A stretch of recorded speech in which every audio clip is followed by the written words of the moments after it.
Stellar Transformations, episode 48. Untuk melihat video selengkapnya, sahabat bisa kunjungi playlist yang telah Sabta Novel sediakan. Yuk mari, kita berimajinasi bersama dan masuk ke alur ceritanya.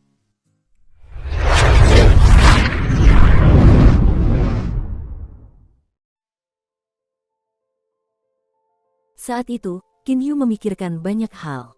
Haruskah ia memasuki markas Gua Merah Darah dan menjadi penjaga? Saudara Liu Xing, Capo menatap Qin Yu dengan penuh harap. Qin Yu menatap Capo sekilas lalu tiba-tiba berkata, karena wakil ketua begitu tulus, dan Fei Fei juga ingin menjadi wali, tidak pantas bagiku untuk menghalanginya. Baiklah, aku setuju dengan masalah ini. Setelah itu, ia tidak berkata apa-apa lagi. Capo selalu merasa tidak nyaman saat berbicara dengan Qin Yu. Alasannya adalah karena Qin Yu menyerap semua energi di sekitarnya seperti lubang hitam, yang membuatnya tampak sangat mengkhawatirkan dan menakutkan. Capo lebih suka berurusan dengan Hou Fei daripada Qin Yu. Meskipun Hou Fei mudah marah, begitu ia mengetahui apa yang disukai Hou Fei, akan sangat mudah baginya untuk menghadapi Hou Fei. Haha, saudara Hou Fei, saudara Liu Xing, silakan ikuti aku. Capo pun memimpin kedua ahli itu dan bergegas menuju Gua Merah Darah. Saat itu, hatinya sangat gembira. Posisi para penguasa besar di dunia bawah laut tidak diwariskan kepada mereka oleh leluhur mereka, dan mereka harus mengandalkan kemampuan mereka sendiri untuk memperebutkan posisi tersebut. Semakin kuat kemampuan seseorang, semakin tinggi statusnya. Dalam perkiraan Capo, kekuatan Hou Fei pastinya sebanding dengan penjaga nomor 1 Teng Bi, seekor naga bertanduk. Capo, Qin Yu, dan Hou Fei berada di depan, sementara 4 penjaga, Bai Yin, Ranlan, Musu, dan Zhuang Zong, berada di belakang mereka. Ke-13 penjaga juga dibagi menjadi kelompok-kelompok kecil, dan keempat Xiaois ini menjadi satu kelompok. Kini setelah dua ahli baru bergabung, mereka juga harus sedikit memperhitungkan masa depan. Bai Yin, Liu Xing itu masih bisa dikendalikan, kekuatannya hanya sebanding denganku. Tapi monyet itu, kata Ranlan kepada Bai Yin. Bai Yin mengelus dagunya, merenung sejenak, lalu berkata, untuk saat ini, kita tidak boleh memprovokasi Hou Fei. Monyet ini terlalu kuat, mungkin hanya Teng Bi yang bisa menandinginya. Sedangkan Liu Xing, orang itu. Perkataan Bai Yin dipenuhi dengan penghinaan terhadap Qin Yu. Jangan terlalu ceroboh, sebaiknya kita berhati-hati. Liu Xing itu pasti sedang berlatih teknik khusus. Aku tahu ini begitu melihat tubuhnya tidak mengeluarkan energi apapun. Menurutku, serangannya pasti sangat aneh. Zhuang Zong memperingatkan di satu sisi. Namun, Musu berkata dengan nada mencemooh, tidak perlu terlalu mengkhawatirkan mereka.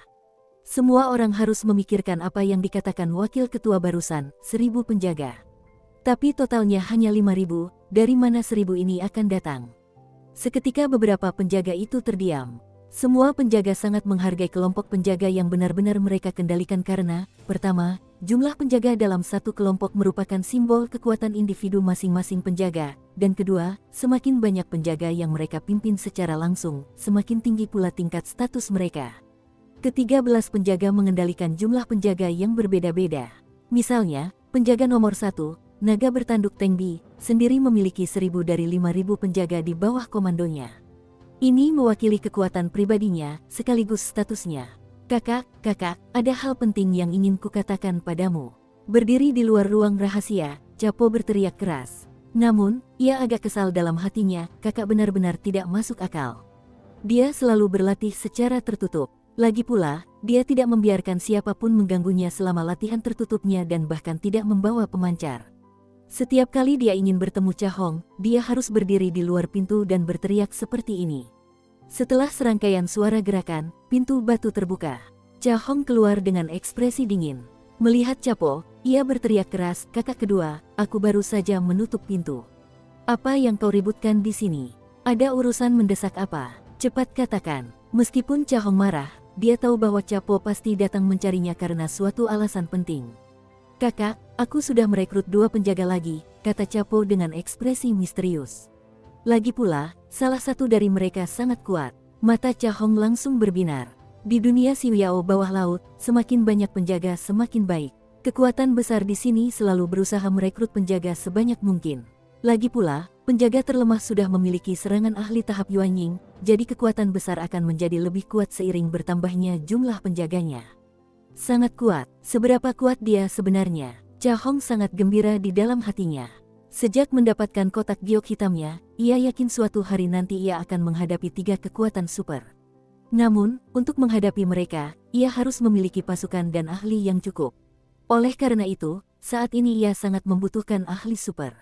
Aku, Bai Yin, dan 3 penjaga lainnya, totalnya ada 5 orang. Kami memang sangat kuat, ya. Tapi meskipun kami bergabung, orang itu mengalahkan kami dalam sekejap. Kami pada dasarnya tidak bisa melawan. Kurasa dia tidak lebih lemah dari Teng Bi. Chapo berkata dengan puas. Setelah berhasil mengundang pakar seperti itu untuk menjadi wali, dia tentu saja sangat gembira. Tidak lebih lemah dari Teng Bi. Bahkan Cha Hong pun tak kuasa menahan senyum. Dulu, untuk membujuk Teng Bi menjadi walinya, ia sendiri harus berusaha keras. Namun kini ia telah mendapatkan ahli lain yang selevel dengan Teng Bi. Chapo berkata sambil tersenyum, "Kakak, jangan buang waktu berpikir.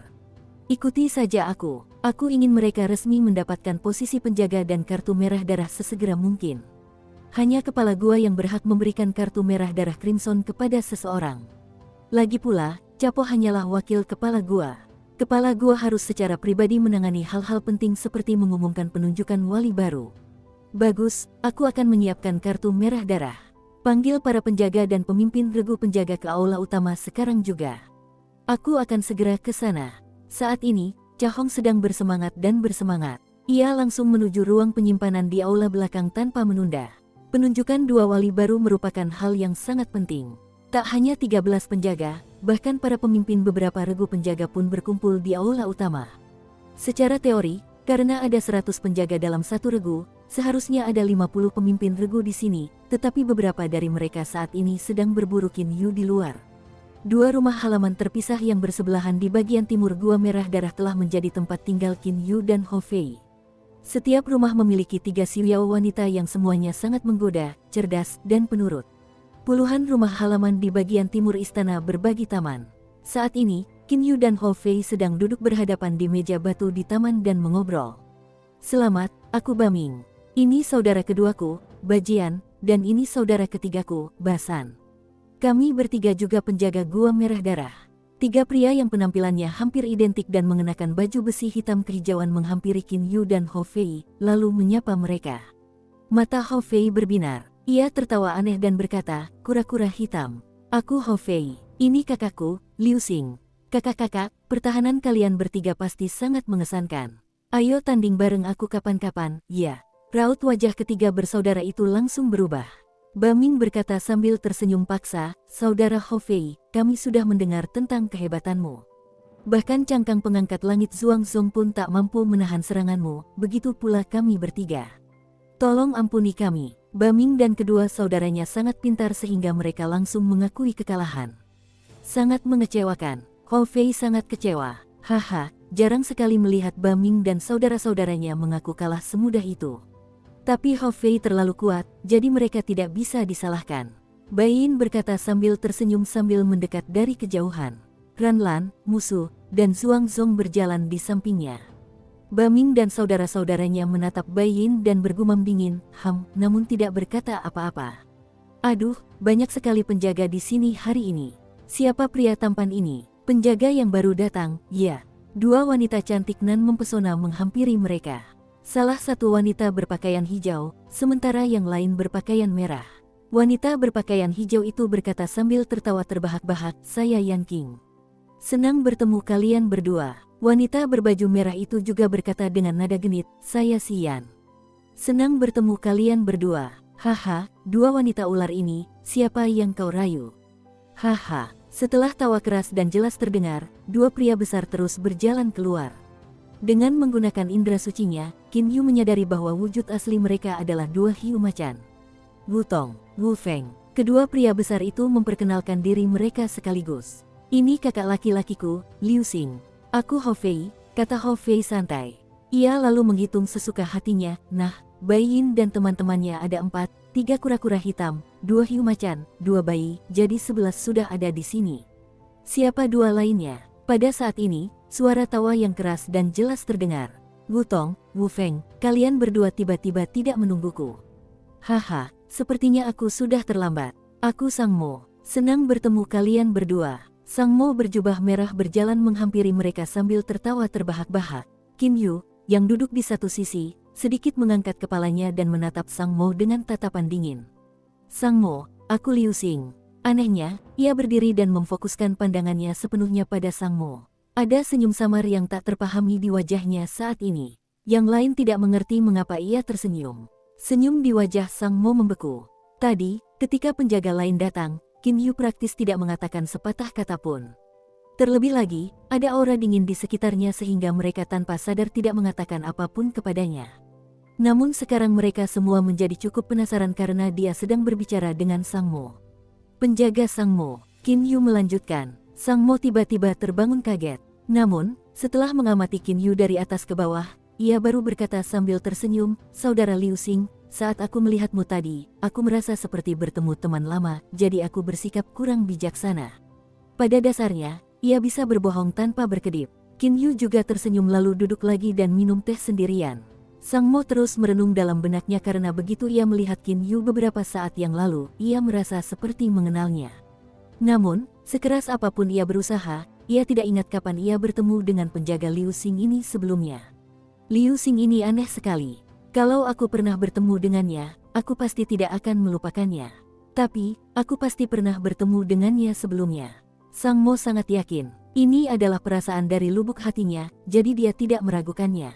Setelah beberapa saat, seorang pria setengah baya berpakaian biru datang. "Saudara Hou Fei, saudara Liu Xing, ini Teng Bi, bosnya." "Bos Teng Bi sangat kuat. Mungkin dia akan segera mencapai tahap Dongsu," kata Yan Qing sambil tersenyum. Ia bahkan menatap Teng Bi dengan genit. Teng Bi ini memiliki aura dingin dan ganas di seluruh tubuhnya, membuatnya tampak sangat menakutkan. Saat Teng Bi menatap Hou Fei, matanya tiba-tiba berbinar. Ia berkata, "Teng Bi." Aura di sekujur tubuhnya tiba-tiba mulai meningkat. Semangat juang. Teng Bi langsung tahu bahwa Hou Fei luar biasa, sehingga semangat juangnya pun mulai bangkit. Apakah Hou Fei takut akan hal ini?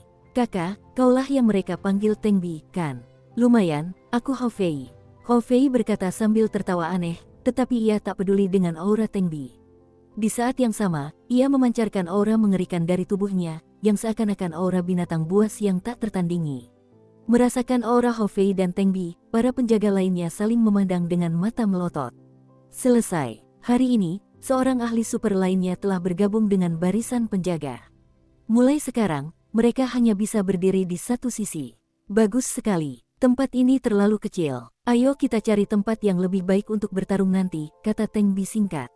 Sambil menggelengkan kepala, Hou Fei mengayunkan tongkat hitam di tangannya beberapa kali dan berkata dengan angkuh, "Kakak, kapanpun, asal kau datang menemuiku, aku akan melawanmu, kakak." Dia sama sekali tidak berusaha menyembunyikan kegembiraan di matanya. Naga bertanduk ternyata sangat berbakat. Naga bertanduk Yuanying akhir seperti dia seharusnya sudah cukup bagiku untuk bertarung habis-habisan tanpa menggunakan mode mengamuk. Aku sangat menantikan pertarungan ini. Hou Fei bergumam dalam hati sambil menjilati bibirnya dengan lidahnya yang semerah darah. Matanya berkilauan. Pada saat ini, Sang Mo yang tengah merenung, tiba-tiba membuka matanya lebar-lebar. Siuxianis, benar, itu Siuxianis itu. Ia tiba-tiba menyadari bahwa Liu Xing, penjaga ini, memberinya perasaan yang sangat mirip dengan perasaan yang diberikan Siuxianis sebelumnya, meskipun kesan umum yang mereka ciptakan sangat berbeda. Saat Sang Mo menatap Qin Yu yang sekarang, ia terpikir, teknik latihan yang aneh. Karena teknik itu menelan seluruh auranya, tidak ada yang bisa membedakan apakah dia seorang Siuxianis atau Xiuyaois. Lagi pula, dia tidak memiliki aura Siuxian atau aura Xiuyao. Menurut firasatnya, Sang Mo agak curiga terhadap Qin Yu. Karena Qin Yu tidak memancarkan sedikit pun auranya, mustahil untuk memastikan bahwa ia seorang Siuxianis, tetapi di sisi lain, ada kemungkinan ia seorang Siuxianis. "Kakak Liu Xing," kata Sang Mo sambil tersenyum sambil berjalan menuju Qin Yu. Qin Yu sedikit mengangkat matanya tetapi kemudian meneruskan minum tehnya, pada dasarnya mengabaikan Sang Mo. "Jika aku bertarung dengannya, aku pasti bisa menentukan siapa dia. Sekalipun dia menyamar, dia tidak bisa mengubah sifat energi yang telah dia kembangkan selama beberapa dekade hingga lebih dari 100 tahun. Sang Mo sangat yakin dalam hatinya bahwa jika Liu Xing benar-benar seorang Siuxianis, meskipun dia telah mengubah penampilan dan auranya, sifat energi internalnya akan tetap sama seperti sebelumnya. Sang Mo berkata sambil tersenyum, "Kakak Liu Xing, kau kakak laki-laki kakak Hou Fei, jadi kekuatanmu pasti luar biasa." Kalau kau tidak keberatan, aku ingin berlatih tanding denganmu sebentar. Qin Yu melirik Sang Mo, kamu. Seperti sebelumnya, Sang Mo menanggapi dengan tersenyum. Qin Yu tiba-tiba berdiri dan berkata dengan dingin, baiklah, aku setuju. Para penjaga lainnya langsung memusatkan perhatian untuk menonton. Dengan wajah yang tampak gembira, Sang Mo berkata, kalau begitu, tunjukkan keahlianmu, saudara Liu Xing. Mata Qin Yu berbinar. Seketika, sebuah pedang terbang hitam mulai melayang di atas kepalanya. Melihat pedang terbang hitam milik Qin Yu, Sang Mo sedikit kecewa karena ia ingat bahwa pedang terbang yang digunakan oleh Xiuxianis saat dikejarnya jelas bukan pedang hitam. Seni pedang penyebar ilusi jurus ketiga serbuan ilusi. Tepat setelah Qin Yu membuat isyarat tangan seni pedang terbang hitam itu bergerak sangat cepat bagaikan kilat lalu menghilang. Semua orang hanya melihat beberapa hembusan angin hitam bersiul ke arah Sang Mo, yang pada dasarnya tidak punya waktu untuk menghindar dan akibatnya dikipasi oleh angin hitam yang kencang untuk sementara waktu. Setelah semuanya selesai, pakaian Sang Mo hampir hancur total. Sekarang ia hampir telanjang bulat dan rambutnya berantakan. Haha, Sang Mo, kamu benar-benar putih di sana. Ranlan tertawa terbahak-bahak dan berkata. Menutup mulutnya, Yan Qing berkata sambil tersenyum, penjaga Sang Mo, kau sekecil jarum di sana. Sekecil jarum, bewahaha. Hou Fei tertawa terbahak-bahak sambil memegangi perutnya. Para penjaga lainnya pun ikut tertawa terbahak-bahak. Jangan terlalu menilai dirimu sendiri. Setelah berkata demikian, Qin Yu kembali duduk dan meminum tehnya sendiri dengan perlahan, sama sekali tidak memedulikan ekspresi tidak senang Sang Mo. Bukan dia, energinya justru yin, dingin, dan korosif, alih-alih panas membara. Sang Mo sangat kecewa di dalam hatinya. Namun, ia tidak bisa sepenuhnya mempercayai hal ini karena ada perasaan yang tak terlukiskan dari jiwanya yang membuatnya mencurigai Qin Yu. Sesaat kemudian, Sang Mo terbangun dari perenungannya. Ketika ia menyadari bahwa ia berada dalam situasi yang memalukan dan mendengar tawa keras para penjaga lainnya, raut wajahnya langsung berubah. Energi elemental iblisnya melonjak dan langsung menyelimuti tubuhnya. Ia kemudian bergegas masuk ke halaman rumahnya sendiri menggunakan kemampuan manuver tubuhnya. Hou Fei menunjuk ke halaman rumah Sang Mo, tertawa terbahak-bahak, dan berkata, haha. Aku tak pernah menyangka pria maskulin bisa seputih itu. Ini menggelikan. Hei, ngomong-ngomong, barusan kalian menyebut sesuatu sekecil jarum, sebenarnya apa itu? Semua orang kembali tertawa terbahak-bahak. Yan Qing dan Si Yan juga menutup mulut dan tertawa. Bahkan para dayang yang tak jauh dari sana pun menutup mulut dan tertawa terbahak-bahak. Saat ini, hanya Qin Yu yang masih minum teh dengan tenang tanpa tertawa atau berkata apa-apa. Sambil melirik ke arah halaman rumah Sang Mo, dia sedikit mengangkat sudut mulutnya. Bagaimana mungkin dia tidak mengerti pikiran Sang Mo? Hari itu, ketika dia siap menyembunyikan identitasnya, dia sudah memikirkan dengan matang banyak hal yang bisa membongkar kedoknya. Ia tahu bahwa kesadaran spiritual seseorang sangatlah misterius, sama seperti ia dan Xiao Hei yang masih bisa merasakan keberadaan satu sama lain meskipun mereka berjauhan. Oleh karena itu, ia khawatir Sang Mo akan mencurigai identitas palsunya. Oleh karena itu, dia telah mempersiapkan hal ini sejak lama. Dukung terus channel YouTube Sabta Novel. Api bintang Qin Yu memiliki dua bentuk. Melalui formasi, ia dapat mengubahnya menjadi api ultra yang atau api ultra yin. Karakteristik energi bintangnya juga dapat diubah melalui formasi. Oleh karena itu, Qin Yu membentuk beberapa formasi dan mantra pembatas pada pedang api menggunakan emas ungu. Ketika energi bintangnya disalurkan ke pedang api, segera setelah melewati formasi dan mantra pembatasan, energi tersebut akan secara otomatis diubah menjadi energi jenis ultra yin. Tentu saja, jika Qin Yu mau, ia juga dapat membentuk formasi berlawanan dan mengubah energi bintangnya menjadi energi jenis ultra yang. Haha, para wali, jadi kalian semua sudah di sini. Kepala gua telah memerintahkan kalian untuk berkumpul di aula utama. Pelantikan dua wali baru akan segera dimulai. Saudara Hou Fei dan saudara Liu Xing harus bersiap-siap. Oh, di mana wali Sang Mo? Tanya Capo ragu. Yan Qing berkata sambil tersenyum, baru saja penjaga Sang Mo bertanding dengan penjaga Liu Xing. Mungkin kekalahan itu merupakan pukulan yang tak tertahankan baginya. Kak, kenapa kau tidak menghibur hati Sang Mo yang terluka sedikit?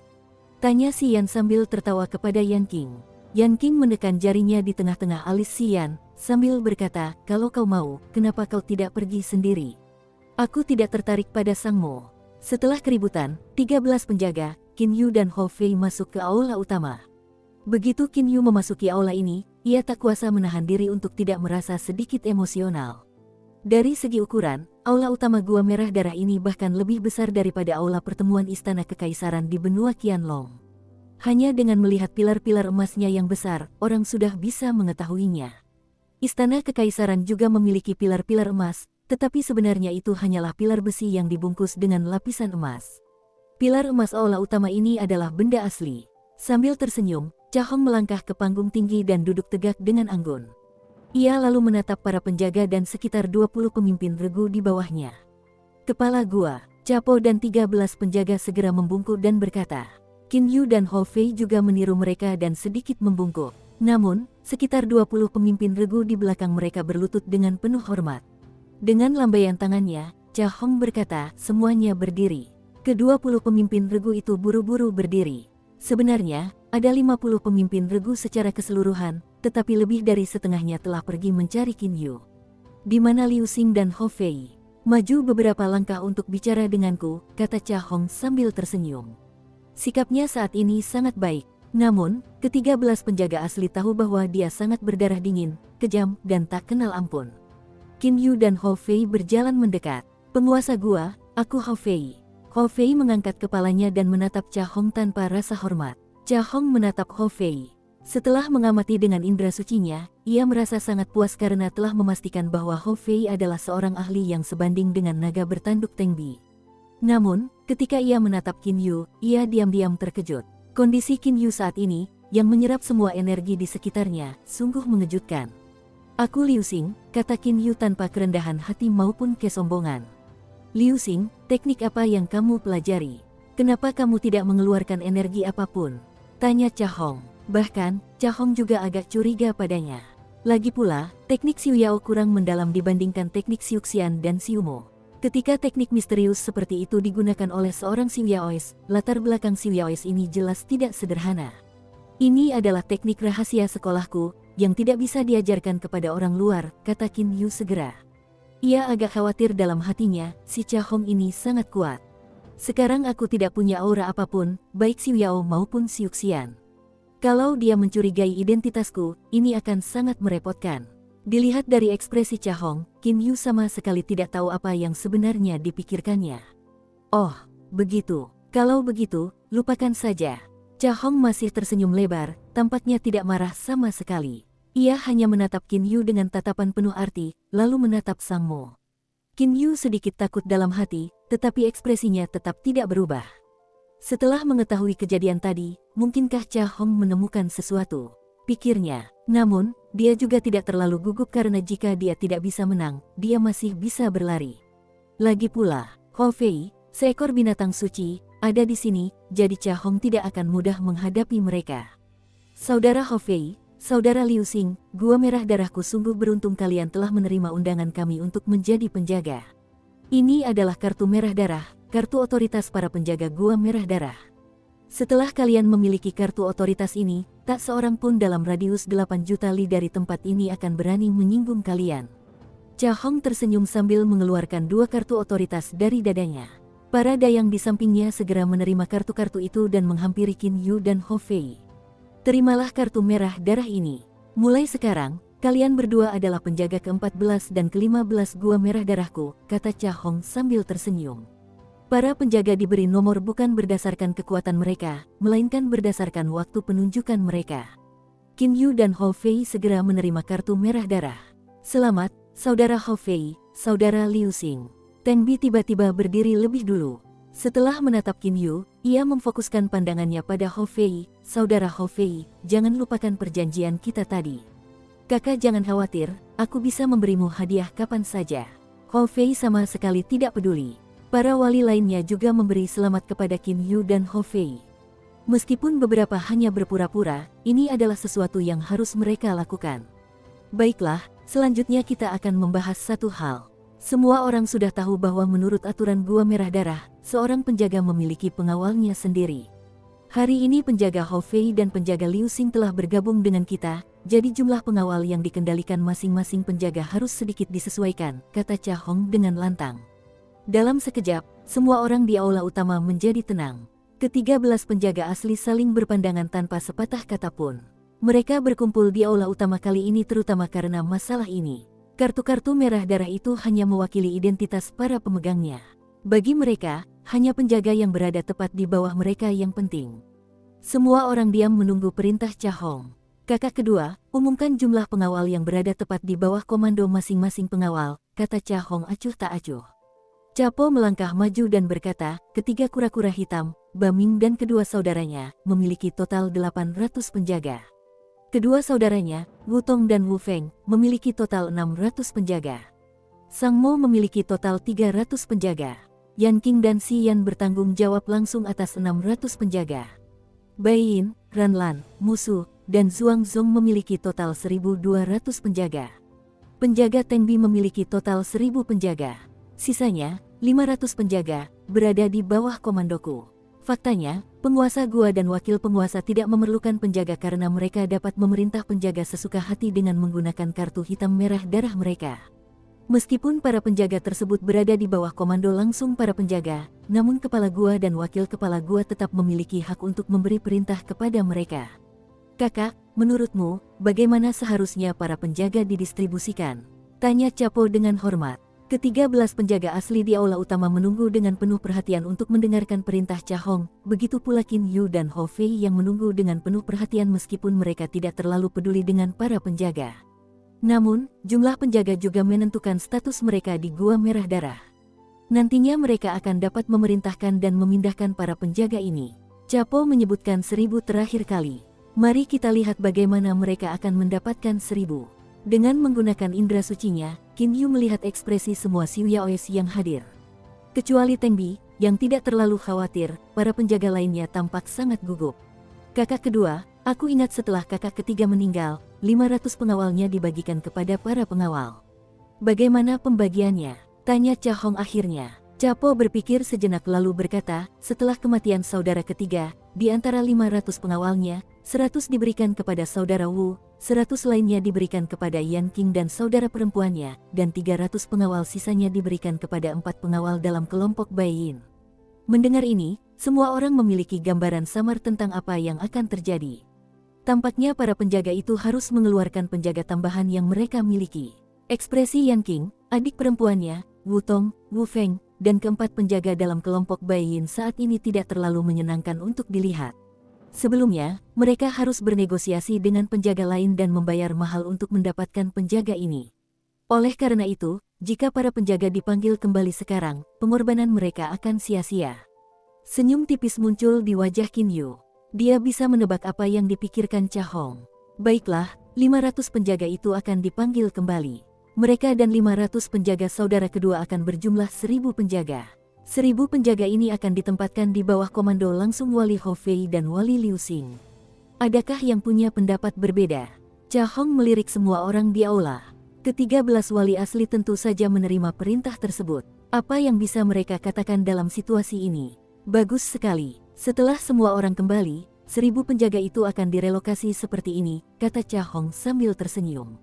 Saat itu, seorang pemimpin regu berlari masuk dari luar, wajahnya dipenuhi ketakutan.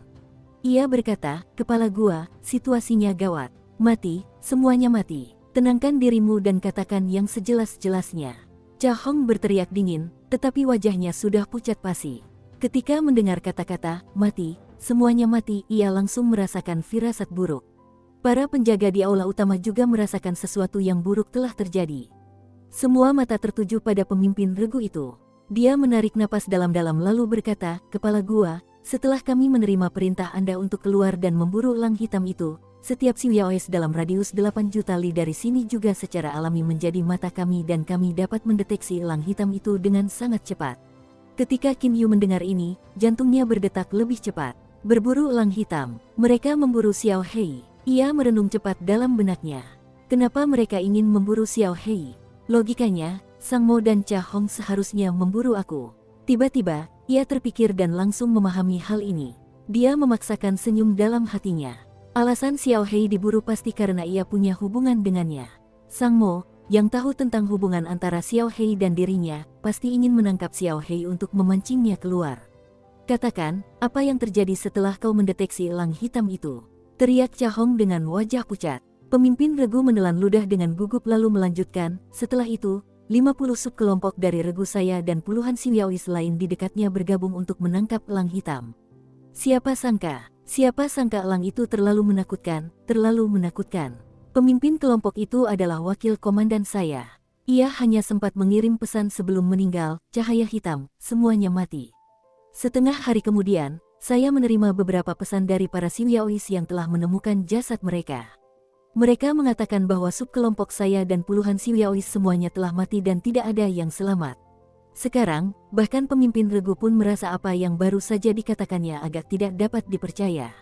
Suasana di aula utama langsung terasa mencekam. Selama bertahun-tahun, tak seorang pun berani membantai para penjaga gua merah darah di wilayahnya, apalagi dengan cara yang begitu berani.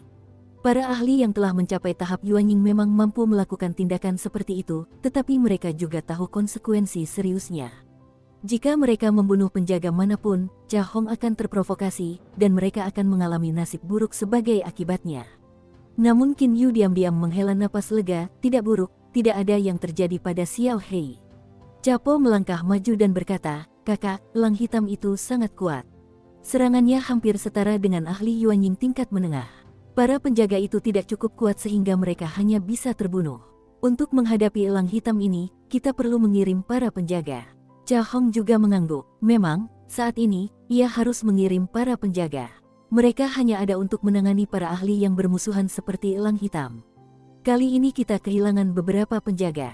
Setelah masalah ini selesai, mari kita rekrut 250 penjaga lagi, 50 diantaranya akan digunakan untuk memperkuat pasukan yang terluka, sementara 200 sisanya akan diberikan kepada penjaga yang menangkap elang hitam sebagai hadiah. Mata Cha Hong berbinar-binar dengan niat membunuh. Seseorang telah berani membunuh pengawalnya, tentu saja niat membunuh mulai muncul dalam hatinya. Aku bersedia pergi. Bai Yin melangkah maju dan berkata, ia adalah ahli Yuanying tingkat menengah dan kekuatannya hampir setara dengan Chapo. Mengetahui bahwa Chapo pernah mengalahkan elang hitam sebelumnya, ia yakin akan berhasil dalam misi ini. Lagi pula, ia tidak akan pergi sendirian. Meniru dia, 3 penjaga, Ran Lan, Musu dan Zhuang Zong, juga berkata, saya bersedia pergi. Hati Qin Yu langsung gelisah. Bai Yin dan teman-temannya bahkan tak mampu menahan serangan Hou Fei, tapi kekuatan mereka tak boleh diremehkan. Qin Yu pernah beradu pukulan dengan Ran Lan sebelumnya, dan setelah itu ia menyimpulkan bahwa Ran Lan hampir sama kuatnya dengan dirinya. Menghadapi Bai Yin, yang bahkan telah mencapai tahap Yuanying Tengah, dapatkah Xiao Hei menang dengan kepastian mutlak? Dan jika dikeroyok oleh 4 orang ahli, apakah dia punya peluang untuk bertahan hidup? Penguasa gua, Sang Mo tiba-tiba melangkah maju dan berkata, kau telah menempatkan 1000 penjaga di bawah komando gabungan penjaga Hou Fei dan penjaga Liu Xing. Penjaga Hou Fei sangat kuat sehingga tak seorang pun bisa mengatakan apapun tentangnya, tetapi sulit untuk mengatakan seberapa kuat penjaga Liu Xing. Menurutku, penjaga Liu Xing harus memanfaatkan kesempatan ini untuk menangkap elang hitam itu, dengan demikian menunjukkan kekuatannya. Setelah berkata demikian, dia menatap Qin Yu sambil tersenyum. Coba kita lihat bagaimana kau akan menjawab. Kalau kau ingin menyelamatkan elang hitam itu, kau mungkin harus mengkhianati penguasa gua, dan kau akan mati pada waktunya. Dan kalau kau menerima perintah itu, kau hanya bisa menyaksikan elang hitam itu mati. Sekarang kau punya pilihan antara batu dan tempat yang sulit, kecuali kau bukan Siuxianis. Sebuah pilihan. Bagi Qin Yu, tidak ada pilihan di sini. Sang Mo, dasar bajingan, kau menggali kuburmu sendiri. Mata Hou Fei yang berapi-api berbinar. Aura mengerikan dan ganas terpancar dari sekujur tubuhnya. Tongkat hitam itu bahkan muncul di tangannya. Sepertinya ia akan langsung membunuh Sang Mo jika ia sampai melontarkan kata-kata provokatif. Saya bersedia pergi. Namun, Qin Yu melangkah maju dan berkata sambil tersenyum. Ia lalu menatap Sang Mo, aku akan melakukan apa yang dikatakan penjaga Sang Mo. Aku akan menangkap elang hitam itu dan menunjukkan kekuatanku.